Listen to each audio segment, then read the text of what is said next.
मल्लिका बिपाशा पेन्हे बितो भर से छोटा।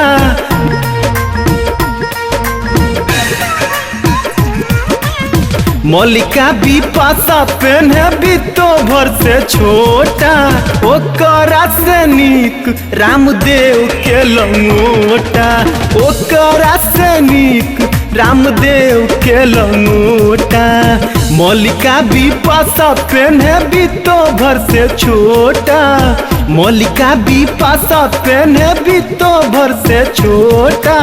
ओकरा से नीक रामदेव के लंगोटा। ओकरा से नीक रामदेव के लंगोटा।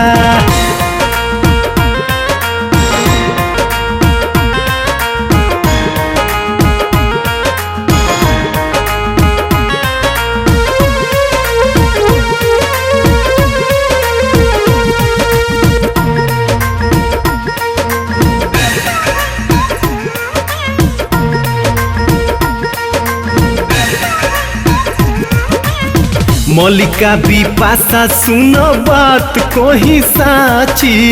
तोहनी से नीक ढोड़ी रामदेव के नाची।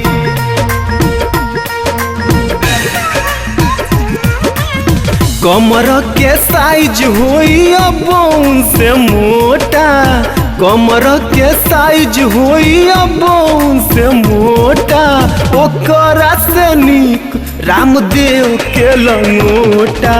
ओकरा से नीक रामदेव के लंगोटा।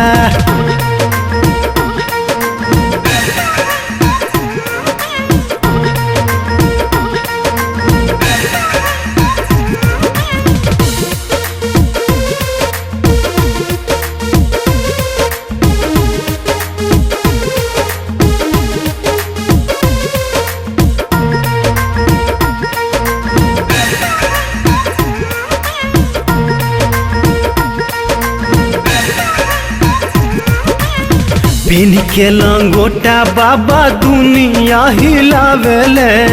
घूमी घूमी गौआ जिला जोगवा सिखावेले।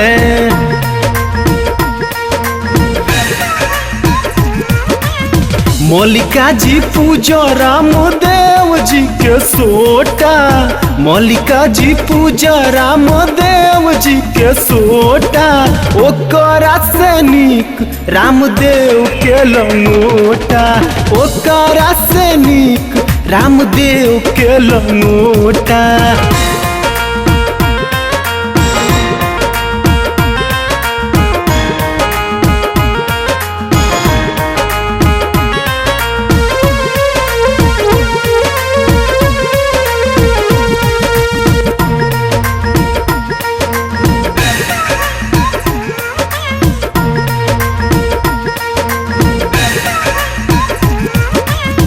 हमारा तू बात मानो से कसी बिपाशा।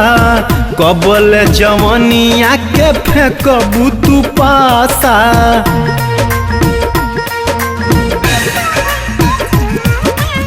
बिपाशा तू ले लो रामदेव जी के लोटा।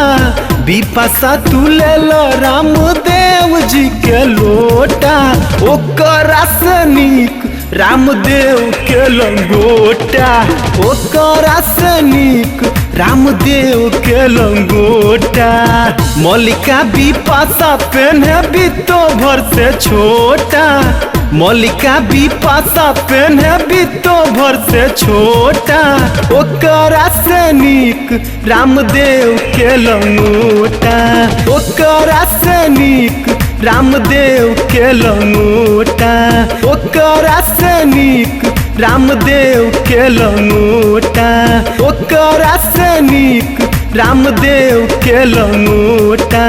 ओकरा से नीक रामदेव के लंगोटा।